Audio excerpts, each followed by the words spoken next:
Hi there guys, how's it going? Michael here. I'm just going to show you a very exciting new function that Excel has. So this is only under the Insider program because it's still in beta. So the new function inserts pictures into a cell, and then inside that cell we can use the pictures for VLOOKUP or any kind of formulas. You go into Insert and you go into Illustrations, Pictures, and it's Place in Cell.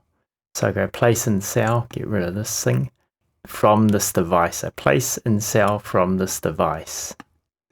So here we have 2 dogs, 2 cats, and 2 rabbits.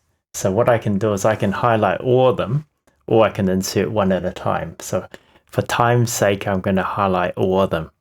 Okay, here we go. I'm going to go Insert. And here you can see all the different animals. So what I'm going to do is I'm just going to make them a bit bigger, just so it makes it easier for you to see. Okay, there we go. So we've got one of each type of animal. And what I'm going to do is I'm going to put them next to each other. I'm going to put the dog next to the dogs, the cats next to the cats. So we go. So we go.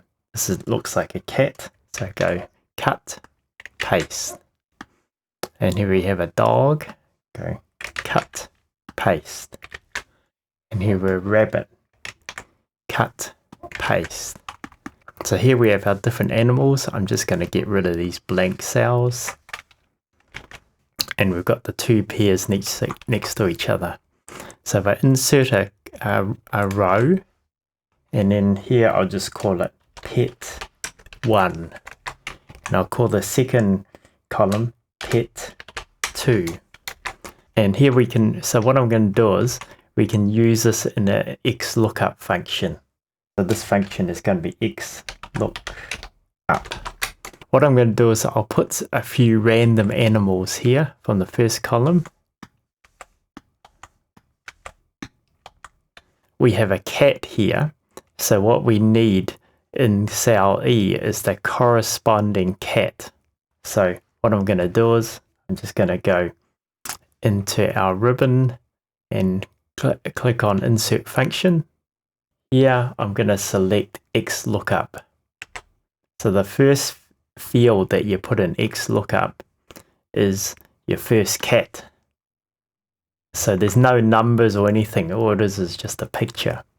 Okay, and then in the second cell field, we're going to put the Pet 1, and then the return array, we're going to put Pet 2.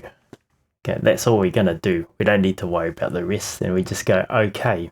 So there we go. So we've got a cat here, and it's return Pet 2.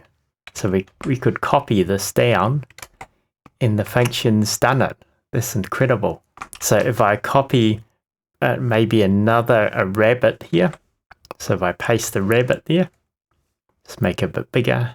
So what we want is a rabbit in the field next to it. So if I copy this formula here and paste it into E5, and we can see there's a rabbit.